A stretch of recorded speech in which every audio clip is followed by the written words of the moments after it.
Hey, it's Sue. So glad you joined me for today's Bible reading. It is for June 13th, and this is the last reading for the book of Job. We're reading chapters 40 through 42 today. I'm so glad you're here with me. And you may remember yesterday was all Yahweh talking. We came all the way through the book. Job spoke, Job's three friends spoke. Then at the end, another friend spoke, a friend, quote unquote, a friend's quote unquote. That's debatable. And there's a lot of good analysis you could do on this book, literary analysis. But regardless, here in the last two readings, yesterday and today, we have Yahweh speaking. And really, throughout the book, I don't know how the commentaries put it, but I would say they've all just been ruminating over the concept of God's justice and why bad things happen to good people. And so, of course, God's been listening to all of their conversation, and now he's going to answer them. He's going to answer their questions and correct them. So yesterday's was very interesting. I'm looking forward to reading today's second part of Yahweh's response, or God's response, the Lord's response to these gentlemen. So here we go. 40 verse 1. Moreover, Yahweh answered Job, shall he who argues contend with the Almighty? He who argues with God, let him answer it. Then Job answered Yahweh, behold, I am of small account. Now let me stop. I thought there was going to be more of Yahweh talking on today's, but what went on yesterday was a lot of God saying things like, did you put the lightning in the sky? Do you know where the lightning comes from? These aren't exact quotes, but, do you know the ends of the sea or the origin of the sea, or, these grand things that only God can do, kind of putting them in their place, I guess. So here he finished up what he was saying, and Job's going to speak now again. So it's kind of a back and forth between Job and Yahweh here. Verse 3. Then Job answered Yahweh, behold, I am of small account. What will I answer you? I lay my hand on my mouth. I have spoken once, and I will not answer. Yes, twice, but I will proceed no further. Sounds like he's humbled a little bit. Verse 6. Then Yahweh answered Job out of the whirlwind. Now brace yourself like a man. I will question you, and you will answer me. Will you even annul my judgment? Will you condemn me that you may be justified? Or do you have an arm like God? Can you thunder with a voice like him? Now deck yourself with excellency and dignity. Array yourself with honor and majesty. Pour out the fury of your anger. Look at everyone who is proud and bring him low. Look at everyone who is proud and humble him. Crush the wicked in their place. Hide them in the dust together. Bind their faces in the hidden place. Then I will also admit to you that your own right hand can save you. And that's kind of to me, that's an inference to Jesus, who is at God's right hand, right? It says, then I will also admit to you that your own right hand can save you. See now, behemoth, which I made as well as you. He eats grass as an ox. Look now, his strength is in his thighs. His force is in the muscles of his belly. He moves his tail like a cedar. The sinews of his thighs are knit together.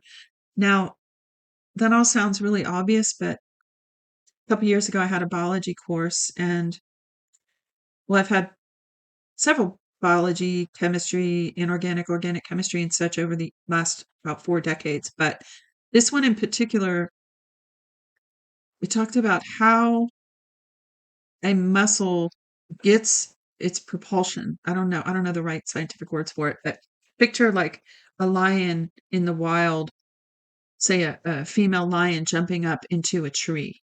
Like, what gives her the strength in her legs to jump that way? And it showed how the cells move inside, like the function and the process of how those cells move inside the leg to produce that kind of force. It is absolutely fascinating. It is miraculous. And I bet there's a YouTube out there on that.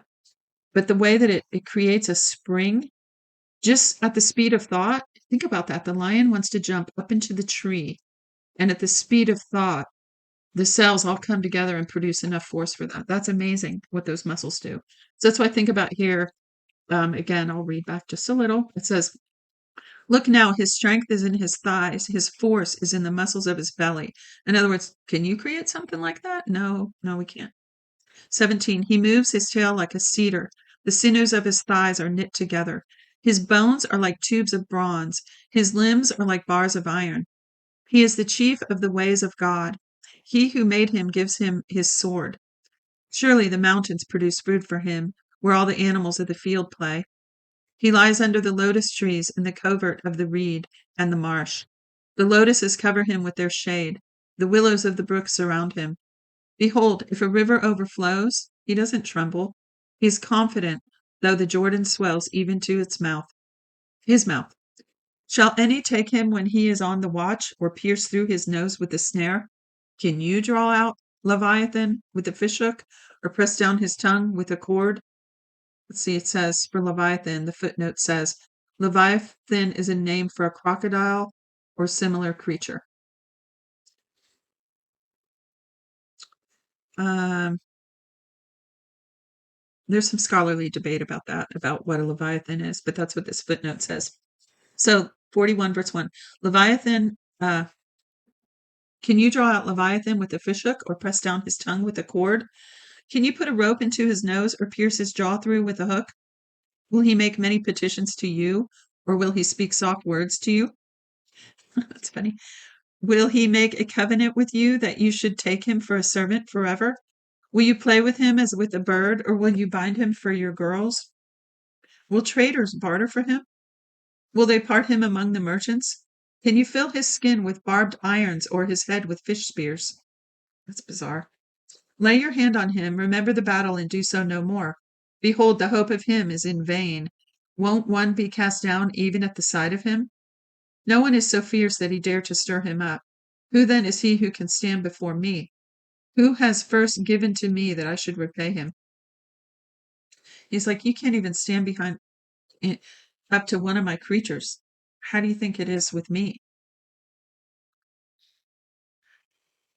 He who has first given to me that I should repay him?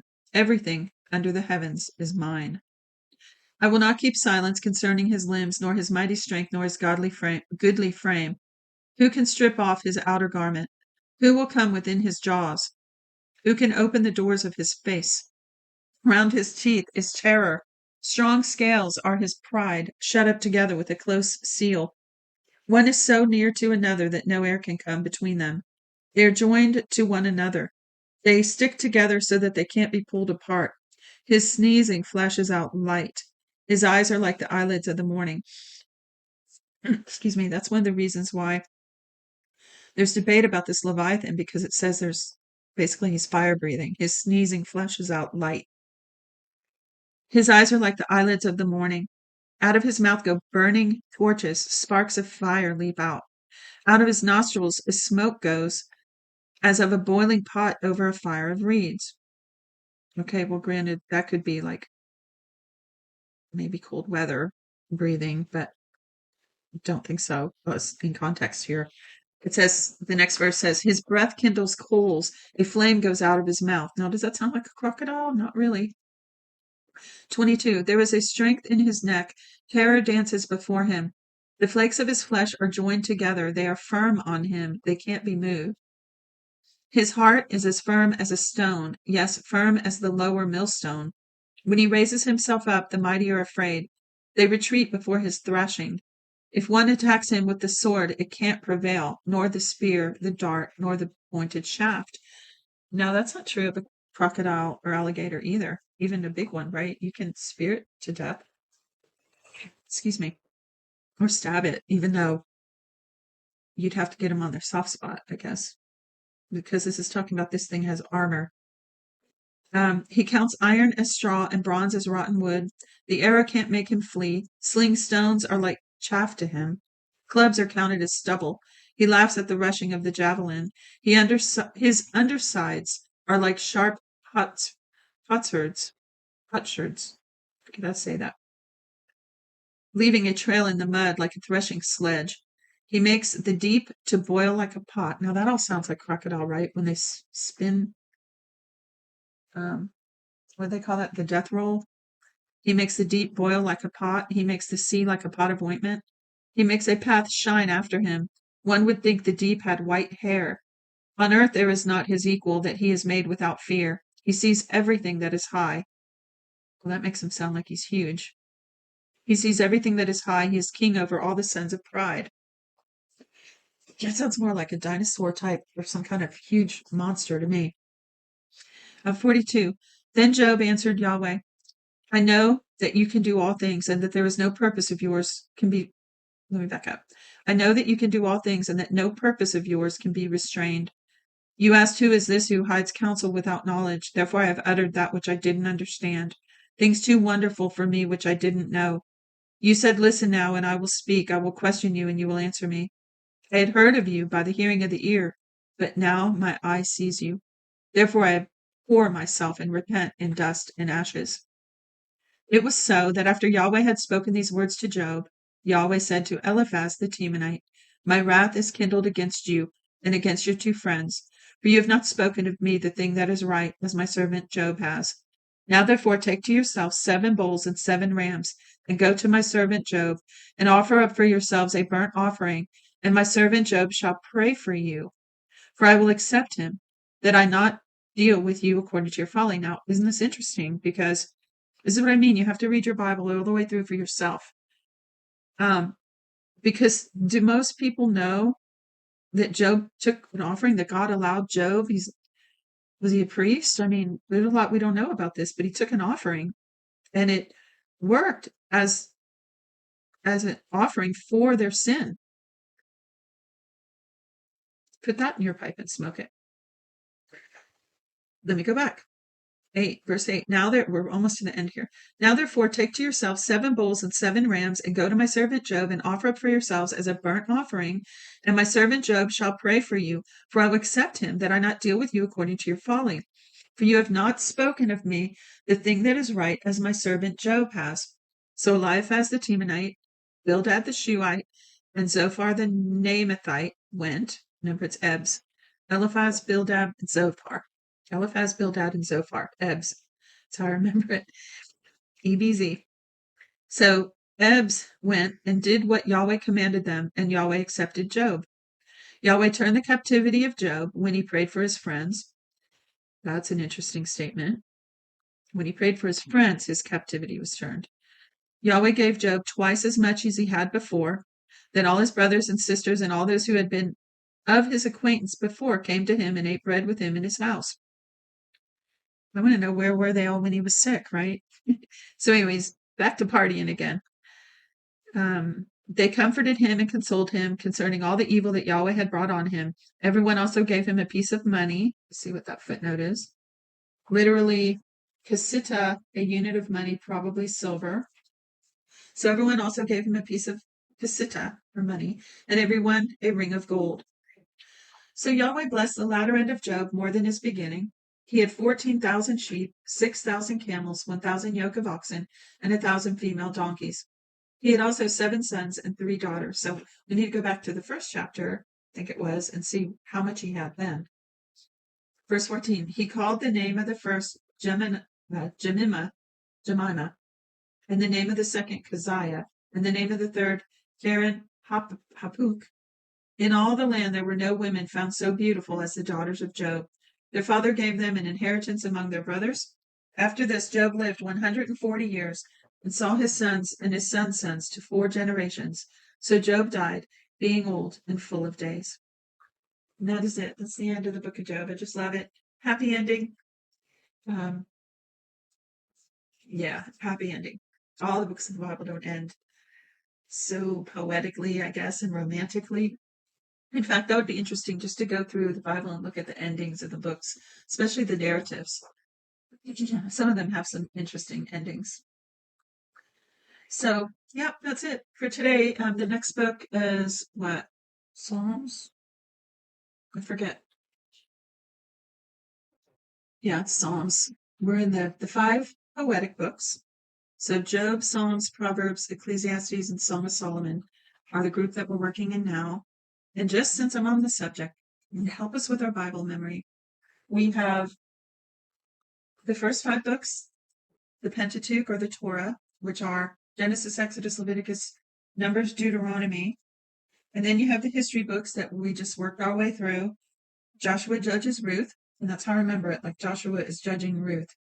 And then we have First, Second Samuel, First, Second Kings, First, Second Chronicles, and I remember them because they're all three first and seconds. And then we had Ezra, Nehemiah, and Esther, and I remember them E-N-E, Ezra, Nehemiah, Esther. And then we go into these 5 poetic books, and then you go into the major and minor prophets. That's it for the Old Testament. So again, for these 5, it's Job, Psalms, Proverbs, Ecclesiastes, Song of Solomon. And since we just finished Job, we're starting Psalms tomorrow. So I love the Psalms. The Psalms were the first thing in my Bible I started reading way back when God started wooing my heart, and I wanted to read the Bible. I opened up to Psalms because I could understand them, and they spoke to me. I think Psalms are a great place for people to start um, in devotionals and reading their Bible. I used to make index cards with some of them and put them on my mirror and memorize them. I took them with me when I walked, and repeated them. And they're all very, very special to me now. All those quotes that I wrote out and memorized from the Bible. So there you have it. Thanks for joining me for this awesome book. I will try to remember to link not just the overview for the book of Job, but also the playlist now that I have them all on one playlist so that you can go through them again if you want to. I like to do that after we finish a book. So, like I said, it's good to get that overview, get a good reading of the book, and then go on and find some commentaries and teaching, some sermons on the book, and just get a good amount of knowledge of this book. I'm not going to say you're going to get a comprehensive knowledge because to me it never ends. That's why I love it. It's a constant learning curve. So I think we'll be learning throughout eternity about this beautiful word. So that's it. God bless you. I'll see you next time.